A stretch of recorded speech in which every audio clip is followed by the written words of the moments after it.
በአሜሪካን ኤምባሲ ተቀማጭ የምታደርጉት አይመለከትም። ለፋሚሊ ቪዛ እነዚህ 5 ነገሮች በጣም ወሳኝ ናቸው። ይሄ የምትመለከቱት ህንፃ ቦሌ አደይ አበባ ስቴዲየም ፊት ለፊት ይገኛል። 90% ግንባታው አልቋል። በዚህ አፓርትመንት ላይ ለንግድና ለመኖሪያ ቤት ለምትፈልጉ ሰዎች ካላችሁ ቦሌ ዓለም አቀፍ ኤርፖርት 10 ደቂቃ ብቻ ይፈጃል። ንግድና ለመኖሪያ የሚሆኑ የተለያዩ አፓርትመንቶች አሉት። ባለ 1፣ ባለ 2፣ ባለ 3፣ ባለ 4 መኝታ ቤቶችን በተለያዩ ካሬዎች ይዞላችሁ ቀርበዋል። ይህንን ሪል ስቴት መጣችሁ መግዛት የምትፈልጉ በቀጥታ እኔ ራሴ በተገኘውበት መፈራረም ትችላላችሁ። አፓርትመንት መግዛት የምትፈልጉ ሰዎች ካላችሁ በዚህ ስልክ ቁጥር ላይ ደውላችሁ ቀጠሮ ማስያዝ፣ ኑሮም ለስራም አመቺ የሆነበት ስፍራ ላይ ይገኛል። ይሄ አፓርትመንት ማከራየት ገዝታችሁት መስራትም ትችላላችሁ። በዶላር ማከራየትም ይቻላል። ይህንን አፓርትመንት ለማግኘት ለምትፈልጉ በዚህ ስልክ ቁጥር ላይ ደውሉልን። መልካም ጊዜ። ሰላም እንዴት ናችሁ? ኢትዮ ትራቭሎች ነን። ከቪዛ ኢሚግሬሽን፣ ፓስፖርት፣ ዓለም አቀፍና ገውስጥ በረራዎች ጋር በተገናኘ የተለያዩ መረጃዎችን ወደ እናንተ እናደርሳለን። ሰብስክራይብ በማድረግ ቤተሰብ ሁኑ። ሀሳብ፣ አስተያየት፣ ጥያቄ ካላችሁ ከቪዛ ጋር እንዲሁም ከኤምባሲ ጋር በተገናኘ ጥያቄዎቻችሁን አስቀምጡልን። የአሜሪካን የፋሚሊ ቪዛ ምን መስፈርቶች አሉት፣ እንዲሁም ማድረግ የሌለባችሁ 5 ነገሮችን በዝርዝር እነግራችኋለሁ። አሁን ባለበት ሁኔታ የአሜሪካን ኢሚግሬሽን በፋሚሊ ቪዛ ላይ የተለያዩ ህጎችን ጨምሯል። እነዚህ ህጎች ምንድናቸው? እንዲሁም ደግሞ በወቅታዊ አሁን ላይ ባለው የአሜሪካን ኢሚግሬሽን በሁሉም ማለትም በተፈቀደላቸው የቪዛ መስጫ ማዕከላት የኤምባሲ ወይንም ቆንጽላ ጽሕፈት ቤቶች ላይ ማለት ነው በዲፖዚት $15,000 ድረስ እንደታስይዙ ያለበት ምክንያት አለ። ይህን ተከትሎ ደግሞ በፋሚሊ ቪዛ ጋር በተገናኘ ምን አዳዲስ ነገሮች አሉ በዝርዝር እነግራቸዋለሁ። ከናንተ የሚያስፈልገን ሁልጊዜ እንደምንለው ሰብስክራይብ አድርጉ፣ ላይክ አድርጉ፣ ሼር አድርጉ፣ ለሌሎች አድርሱ። ምናልባት ይሄ ቪዲዮ አንድ ቀን ሊጠቅማችሁ ስለሚችል ሴቭ አድርጉት። በተጨማሪም ደግሞ አሜሪካን ሀገር ላይ ለሚኖሩ ወዳጅ ዘመዶቻችሁ ላኩላቸው። ለነሱም ይሄ ቪዲዮ በጣም ወሳኝ ነው። ቪዛ ቤተሰቦቻቸውን ለሚወስዱ ሰዎች በሙሉ ይሄ ቪዲዮ በጣም ወሳኝ ነው። ስለዚህ ሰብስክራይብ አድርጉ፣ ላይክ አድርጉ፣ ሼር አድርጉ። የአሜሪካን የፋሚሊ ቪዛ ምን መስፈርቶች አሉት በ2026 በዝርዝር እናያለን። አብራችሁን ቆዩ።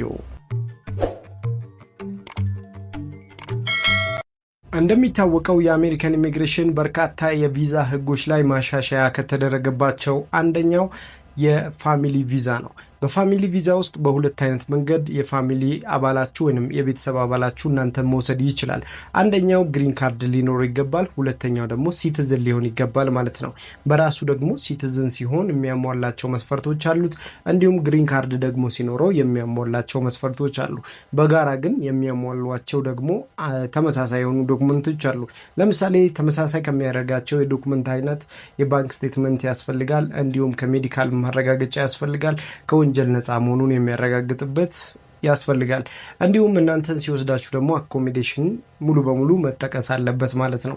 አሁን ላይ ደግሞ የአሜሪካን መንግስት እያለ ያለው አንድ ሰው በፋሚሊ ቪዛም ሆነ በተለያዩ የቪዛ አይነቶች ሲመጣ ራሱን መቻል አለበት፣ ዲፔንድ መሆን የለበትም ይላል።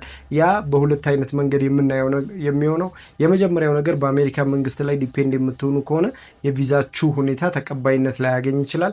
በሁለተኛ ነገር ደግሞ በሚመጣው ሰው የአሜሪካን ዜግነት ባለው ወይም ግሪን ካርድ ባለው ሰው ላይ ዲፔንድ የምትሆኑ ከሆነ ደግሞ ያም ተቀባይነት ላያሰጣችሁ ይችላል በቪዛ ሂደታችሁ ላይ ማለት ነው። ስለዚህ ራሳችሁን ችላችሁ ብትመጡ በፋሚሊ ቪዛ ሰፖርት ብትደረጉም ነገር ግን የአኮሞዴሽናችሁን ጉዳይ ግን ራሳችሁን ሰፖርት ብታደርጉ ሞር ቪዛ የማግኘት እድላችሁ ሰፊ ይሆናል ማለት ነው። ስለዚህ ዶክመንቱ ተመሳሳይ ነው። በአኮሞዴሽን የሜዲካል ማረጋገጫ እንዲሁም ከወንጀል ነፃ መሆናችሁን ከታክስ ጋር በተገናኘ ምንም አይነት ችግር እንደሌለባችሁ የግሪን ካርድ እና ሲቲዝን የሆናችሁ ሰዎች ወደ ኢትዮጵያ የፋሚሊ ቪዛ ለምትልኩ ሰዎች እነዚህን ማሟላት ይጠበቃል። ግሪን ካርድ ብቻ ያለው ሰው ወደ ቤተሰቦቹ ወደ ኢትዮጵያ የፋሚሊ ቪዛ ለመላክ ከፈለገ ቢያንስ አሜሪካን ሀገር ላይ ግሪን ካርዱን ካገኘ በኋላ ያለምንም ወንጀል ያለምንም የሜዲካል ችግር የታክስ ፕሮብሌም ምንም አይነት ችግር ሳያጋጥመው ቢያንስ 1 ዓመት ያክል መቆየት አለበት ማለት ነው። ያንን ማረጋገጫ ማምጣት አለበት ከሚኖርበት ስቴት ዲፓርትመንት።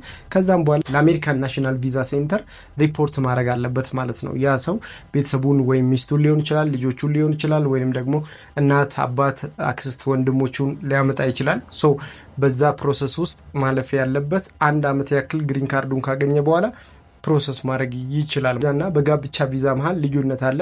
ያንን ማወቅ አለባችሁ። ለምሳሌ ባልን ወይም ሚስትን ለማምጣት የጋብቻ ቪዛን ሲስተም ነው የምትጠቀሙት፣ ወይም የጋብቻ CR1 እና IR1 የሚባለውን የቪዛ አፕሊኬሽን ነው የምትጠቀሙት።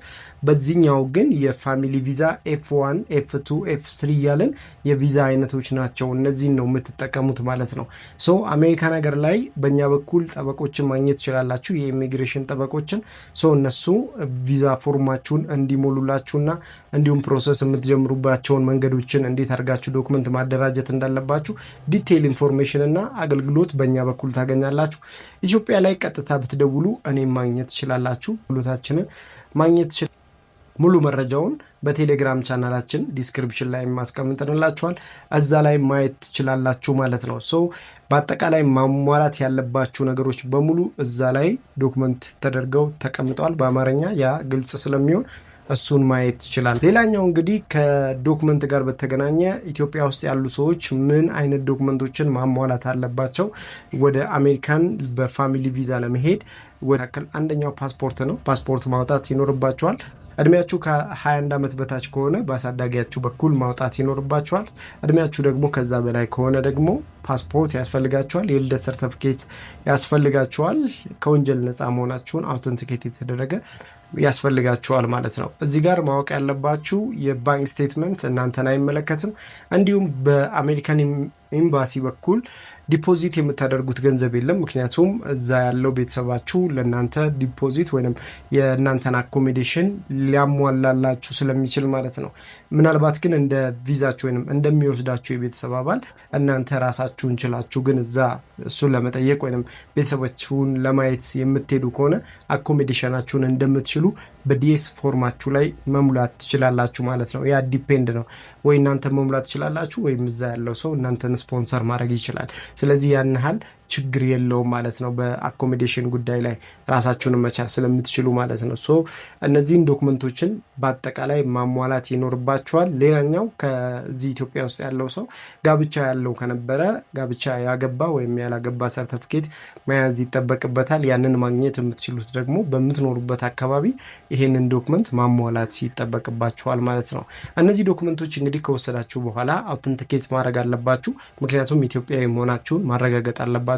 ለዚህ ደግሞ የውጭ ጉዳይ ሚኒስቴር ሂዳችሁ ዶክመንታችሁን ማረጋገጥና አፕሩቭ ማድረግ ይጠበቅባችኋል። ይሄ ግዴታ ከእናንተ የሚጠበቅ ዶክመንት ነው። እነዚህን ዶክመንቶችን እንግዲህ በፒዲኤፍ አድርጋችሁ ወደ አሜሪካ የሚኖሩ በተለያዩ ስቴት ላይ ያሉ ቤተሰቦቻችሁ ጋር ትልካላችሁ። እነሱ የእናንተን ዶክመንት ጋር አንድ ላይ አድርገው ለናሽናል ቪዛ ሴንተር ሪፖርት ያደርጋሉ። ከዛ ናሽናል ቪዛ ሴንተርም ወደ USIS ወይም ወደ አሜሪካን ኢሚግሬሽን ይልካል ማለት ነው። አሜሪካን ኢሚግሬሽን ፕሮሰስ እንድትጀምሩ ፍቃድ ይሰጣችኋል። ያኔ ፍቃድ ባገኛችሁበት ኢንቪቴሽን አብሮ ተጨማሪ ተደርጎ ይላክላችኋል ወደ ኢትዮጵያ ማለት ነው። ያንን ኢንቪቴሽን ይዛችሁ ወደ አሜሪካን ኤምባሲ ቀጠሮ ታስይዛላችሁ ማለት ነው። ቀጠሮ ስታስይዙ $185 በአቢሲኒያ ባንክ በኩል ትከፍላላችሁ። ያንን ቀጠሮ የምትፈልጉ ከሆነ በእኛ በኩል የ2026 አዲሱን በደንብ አድርገን በትክክል ኃላፊነት ወስደን ፎርሙን እንሞላላችኋለን። እኛ ጋር ቀጥታ ትመጣላችሁ። ሽሮ ሜዳ ዋናው ቢሮ ስላለ እዛ የአሜሪካን ኤምባሲ ቀጠሮ ፎርም እንሞላላችኋለን። ይሄ ማለት በፋሚሊ ቪዛ ሳይሆን በሁሉም የቪዛ አይነቶች ቀጠሮ እናስይዛለን ማለት ነው። አሁን ላይ ወደ ኤምባሲ እየገቡ ያሉት የB1 B2 የፋሚሊ ቪዛ፣ የጋብቻ ቪዛ፣ የስራ ቪዛ እነዚህ ብቻ ናቸው። የትምህርትና የዲቪ ሎተሪ ጊዜ ቀጠሮ እየተሰጣቸው አይደለም። ስለዚህ በዚህ መሰረት መግባት የምትፈልጉ ሰዎች በእኛ በኩል የአሜሪካን ኤምባሲ ቀጠሮ እናስይዝላችኋለን። በዚሁ አጋጣሚ ልንገራችሁ በሚል ነው ቀጣይ ግን ዶክመንታችሁን ካሟላችሁ በኋላ የአሜሪካን ኤምባሲ በአቢሲኒያ ባንክ በኩል የምትከፍሉት $185 ትከፍላላችሁ። ከዛ እሱን ደረሰኝና የኤምባሲ ቀጠሯችሁን ይዛችሁ ትገባላችሁ። ኤምባሲ ከመግባታችሁ በፊት ፎቶግራፍ ትነሳላችሁ። ባክግራውንዱ ነጭ የሆነ ጉርድ ፎቶግራፍ ትነሳላችሁ። ዲጂታል መታወቂያ፣ ፓስፖርት እንዲሁም ደግሞ የተለያዩ ዶክመንቶች ያስፈልጋችኋል። አሁን ቀደም ላይ ጠቀስኳቸውን ዶክመንቶችን ይዛችሁ ኢንቪቴሽናችሁን ጨምራችሁ ማለት ነው ወደ አሜሪካን ኤምባሲ ትገባላችሁ ማለት ነው። አሜሪካን ኤምባሲ ሲልክ ስትገቡ በር ላይ የምትጠየቁት ኢንቪቴሽን ትጠየቃላችሁ፣ ፓስፖርት ትጠየቃላችሁ፣ እንዲሁም ደግሞ የዲጂታል አይዲ ወይም የቀበሌ መታወቂያ ትጠየቃላችሁ ማለት ነው። እነዚህን ዶክመንቶቻችሁን አሳይታችሁ በፋሚሊ ቪዛ ኢንተርቪው ለማድረግ ወደ አሜሪካን ኤምባሲ እንደመጣችሁ ትገልጻላችሁ ማለት ነው። አሜሪካን ኤምባሲ እንደገባችሁም ምን አይነት ቋንቋ እንደምትናገሩ ትጠየቃላችሁ። አፋን ኦሮሞ ነው፣ እንግሊዘኛ ነው፣ አማርኛ ነው፣ ሶማሌኛ ነው፣ የትኛውን ቋንቋ ነው የምትናገሩት ኢትዮጵያ ውስጥ? ሶ በምትችሉት ቋንቋ ኢንተርቪው ትደረጋላችሁ ማለት ነው። በዚህ ሰዓት ማሟላት ካለባችሁ ዶክመንት አንደኛው ደግሞ የትራቨል ሂስትሪ ፓስፖርታችሁ ላይ ቢኖር በጣም ሞር ሰፖርት ያደርጋቸዋል ማለት ነው። አሁን ባለችበት አሜሪካን ትራቨል ሂስትሪ በጣም ሰፖርት ስለሚያደርጋችሁ እሱን ማሟላት እንዳትረሱ ወይንም ደግሞ እንዳትዘነጉ ለማለት ያክል ነው። ስለዚህ እነዚህን ዶክመንቶችን አሟልታችሁ የፋሚሊ ቪዛን መጠየቅና ቪዛ ማግኘት ትችላላችሁ ማለት ነው። ኢትዮ ትራቭሎችንን አብሬያችሁ የቆየሁት አሜን ነበርኩ። የተለያዩ ጥያቄዎች ካላችሁ ኮሜንት ላይ አስቀምጡልኝ። ላይክ አድርጉት፣ ሼር አድርጉት፣ ለሌሎች አድርሱ። በተለይ አሜሪካን ሀገር ላይ ለሚኖሩ ቤተሰቦቻችሁ በፋሚሊ ቪዛ እናንተን መውሰድ የሚፈልጉ ሰዎች ካሉ በእነሱ በኩል ይህንን አገልግሎት ማግኘት ትችላላችሁ ማለት ነው። በእኛ በኩል እንግዲህ የተለያዩ አገልግሎቶችን ለማግኘት ትክክለኛውን የኤምባሲ በሁሉም ሀገራት የኤምባሲ መረጃዎችን፣ የቪዛ መረጃዎችን በኢትዮ ትራቭል በኩል ታገኛላችሁ። ሰብስክራይብ አድርጉ፣ ላይክ አድርጉ፣ ሼር አድርጉ። አብራችሁን ስለሆናችሁ እናመሰግናለን። በቀጣይ የተለያዩ መረጃዎችን ይዤላችሁ እመጣለሁ። አብራችሁን ስለነበራችሁ አመሰግናለሁ። መልካም ጊዜ። ፒስ።